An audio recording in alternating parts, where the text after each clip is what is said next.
You click this video kasi pagod na pagod ka na nang wala nangyayari sa buhay mo. At hindi ito yung motivational na go-go lang bullshit. Ito yung exact step-by-step system na gumagana kahit tamad ka. Ito yung proof. Walang kwentang buhay ko dati. Gumigising ako ng alas 3 ng hapon. Maglalaro ng ML ng buong araw. Hanggat umabot ako sa multiple properties at nabili yung dream house ko in just 25 years old. Hanggang sa walang laman ng bangko ko hanggang naging milyonaryo. 4 lang na phases at ayun yung ituturo ko sa inyo ngayon. So ito yung phase 1 natin.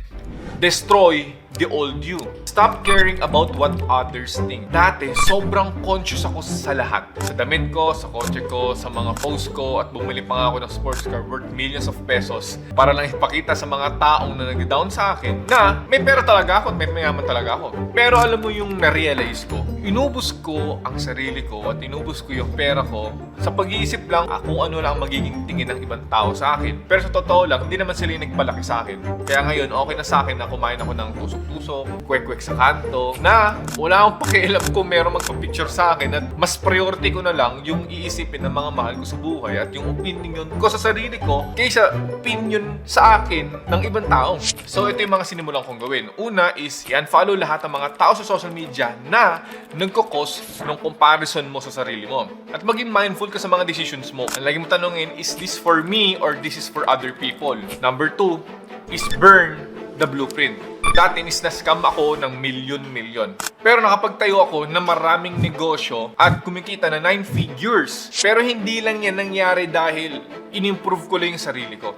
Technically, kailangan ko talaga durugin yung dating sarili. Parang ganito lang yan. Kung puno ng ipis, anay at daga yung bahay, hindi lang sapat na lilinisin mo lang yung lamesa para mawala sila. Minsan, kailangan mo talagang i-demolish at magtayo na lang ng bagong bahay. Ganon din sa identity mo. Dati sobrang tamad ako. Wala akong direksyon. Hindi ko ma-improve yung habits ko. Ang ginawa ko, hindi ko lang in-improve yung habits ko or yung ginagawa ko araw-araw. Naging ibang tao talaga ako literal. Mula sa paggising ko ng 3 p.m. Ang ginawa ko, ginising ko yung sarili ko ng 9 a.m. Mula sa buong araw na nag-ML, napunta na lang sa paghahanap ng way kung paano kumita online. So ito yung next na ginawa ko. Alamin mo muna kung ano yung top 3 na pangit sa'yo. Ang mga pagsabi lang yan ibang tao or alam mo sa sarili mo. Huwag mong aayusin, papalitan mo talaga yung buong routine mo. Gumawa ka mga non-negotiable rules. Ito yung mga hindi mo pwedeng pag-isang tabi sa sarili mo. Halimbawa, kung tamad ka, kailangan mo gumawa ng isang activity man lang araw-araw na pwede mo pagkakataan talaga. Or kung gusto mo naman pumayat, ang non-negotiable mo naman is from 1 cup of rice, gagawin mo na lang isa. Number 3 is to quit social time. Ito yung pinaka-controversial pero masasabi ko talagang effective. Isa sa mga paraan para maging milyonaryo at para magbagong buhay mo is maglaan ka ng onting oras sa mga kaibigan mo at sa pamilya mo at bumukod ka ng sarili mo. Alam ko medyo harsh siya. Ang lagi ko nang inisip is I'm doing this for them naman. So mas okay na hindi ko naman sila makita o makasama for 6 months hanggang 1 year.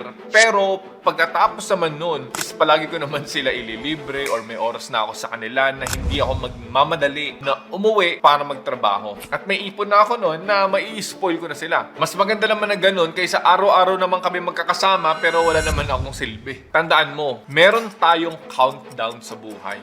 Limitado ang oras mo para magbagong buhay mo. Number 4 naman para magbago ang buhay mo is environment design.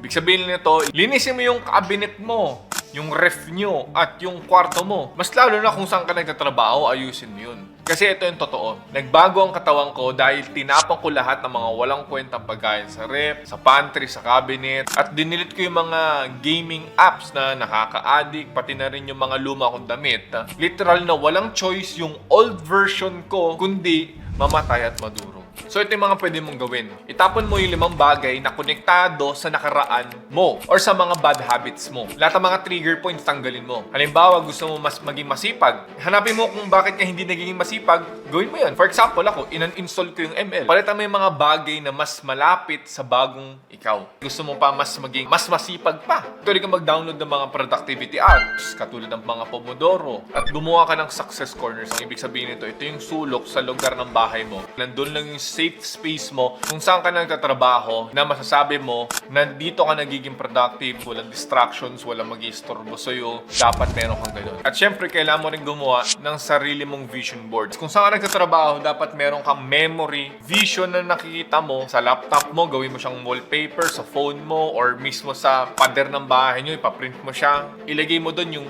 dream car mo, dream house mo, dream travel mo, dream phone, dream anything mo para paunti-unti kapag nagtatrabaho ka, mas motivated ka.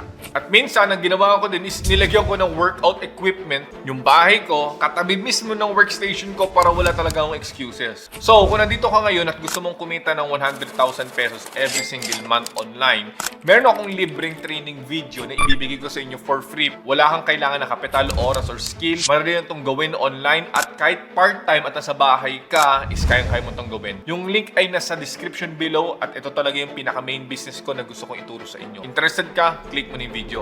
Phase 2 is build the foundation. Make your body the loudest proof.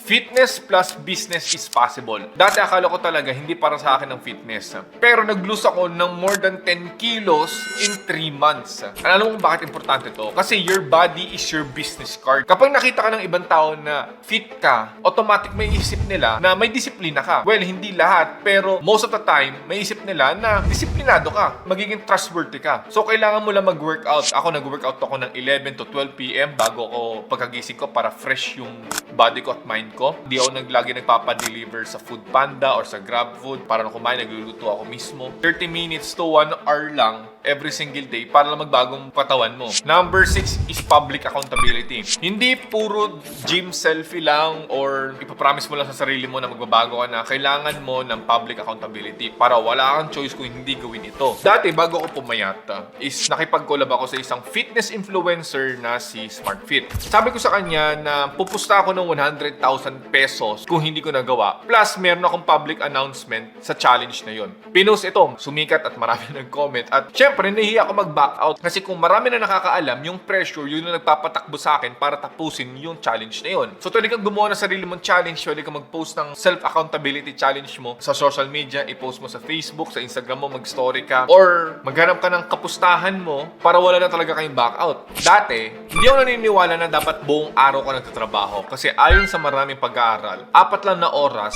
na deep work ang kailangan mo, yun na yung katumbas ng 12 hours na kalat-kalat yung trabaho. Kaya yung ginagawa ko is deep work muna from 12 p.m. hanggang 10 p.m. Ganyan katagal yung sa akin, hindi lang 4 hours. Pagkatapos nun, yung 10 to 2 a.m. ay oras yun para sa mga hobbies ko, para sa asawa time. So, ito yung process na ito mong gawin. Ilagay mo yung do not disturb mo sa phone mo kapag nag-work ka. Isang tab lang ang dapat nakabukas sa Google Chrome mo kung nagtatrabaho ka online at lagyan mo ito ng timer bawat task. For example, gagawa ka ng isang project. Kung alam mong 30 minutes na matatapos, mag-timer ka ng 30 minutes. Kung hindi mo nagawa, may consequence ka, mag-push up ka. Kapag na-distract ka, may consequence ka. Number 8 is Golden Goose Syndrome. Dati meron akong 10 businesses na sabay-sabay. Meron akong food business, meron akong cosmetic business, meron akong marketing business, meron akong clothing business. Akala ko, maraming income stream is equals to success. Focus ko lang sa isang source of income at ibigay mo lahat ng oras mo yung attention mo para i-grow mo yung isang business na yon. Tinigil ko yung 9 na businesses ko before at nag-focus ako sa isa at ngayon 500x mas malaki ang kinikita ko kaysa dun sa 9 na pinagsasama-sama ng mga negosyo yun. Again, kung seryoso ka tungkol sa transformation mo at financial freedom mo, pinakaunang kailangan mong gawin is to check out the free training sa description below. Ito yung pinakamagandang system na ginagamit ko from broke to millionaire. Wala kang capital dito, walang oras at wala kang skills na kailangan. Pero pwede kang kumita dito ng 50,000 to 100,000 pesos monthly online. Kung ready ka, click mo yung link sa baba. Okay, next phase tayo. Phase 3 is speed up the transformation. So kapag magka-transform ka na, ang ituturo ko sa inyo kung paano mapabilis. Ito yung learning hack. Kapag nakita mo sa TikTok na maganda ang isang libro, is wag mong babasahin ng buo yung libro. Ang gawin mo, search mo sa Google, i-download mo yung PDF file ng libro na yon, and then i-paste mo siya sa ChatGPT at tanungin mo si AI kung paano mo ito ma-apply sa buhay mo or sa negosyo mo. At meron pa akong isa. What if gusto mo mag-aral sa YouTube? Ito yung technique. Kapag Kapag manonood ka ng tutorial, manood ka ng 2x speed. Ibig sabihin nun, 10-minute video, magiging 5-minute video, pero parehas lang naman yung content na na-consume mo. At nakatipid ka pa sa oras. Minsan, tinatranscribe ko yung YouTube, kinakopy ko yung mga captions or yung transcription ng YouTube video, pinipaste ko kay ChatGPT at sinasabi ko paano ko ito implement sa buhay ko. Topic number 10 is always be broke system. Always be broke. Kapag kumita ka na at tinapon mo na sa emergency funds mo, nag-invest ka na sa ibang mga lupa, kung meron ka ng mga ibang extra pera, kailangan mo lang is magtira ka lang ng at least 3 months of living expenses lang sa bangko mo. At yung mga other money is i-invest mo siya. Bakit? Kasi panic mode is the best mode para mag-focus at umalis ka sa comfort zone mo. Kaya every time na may pumapasok na pera sa bangko, is naghanap kagad kami ng properties or ng other investment. Kaya I have multiple properties. Pero broke ako sa bank. Para meron akong panic mode para gumawa pa ng maraming pera. At kumita ako pa ako lalo. Number 11 is to touch your dreams. Puntahan mo at hawakan mo yung mga pangarap mo para maramdaman mo na malapit ka na. I-rent mo yung dream car mo for a day. Mag-stay ka sa dream house mo through Airbnb or mag-staycation ka.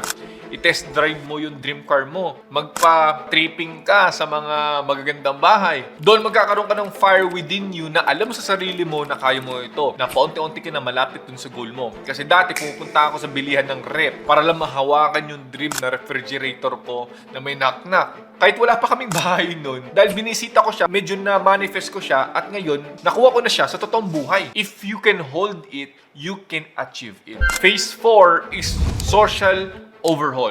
Rate your friends. I-rate mo yung mga kaibigan mo. Bigyan mo ng +1 kapag nakakatulong siya sa buhay mo. 0 kung sakto lang siya at kung -1 kung hinihila ka pababa. At spend 80% of your time sa mga +1 na friend. 20% sa mga 0 at tanggalin mo yung -1 sa buhay mo. Harsh man lang siya pakinggan, pero tandaan mo, better friends are busy friends. Walang perpektong kaibigan na may oras at pera. Either may money yan, pero walang time, or may time pero walang pera. Build your value sa sarili mo. Ikaw mismo makaka-attract sa mga tamang set ng kaibigan. Next is to partner support test. Huwag kang kukuha ng partner mo sa life, jowa mo or bebe mo, na hindi ka naman sinusuportahan sa pagtatrabaho para sa pangarap mo. Dapat pag uwi mo or after ng trabaho mo or ng work mo, is nandun siya nag-aabang para suportahan ka. Hindi para girahin ang buhay mo. Kaya kung umuwi kasi gera na ang buhay mo, pag uwi mo kailangan mo ng medic. Kung ang partner mo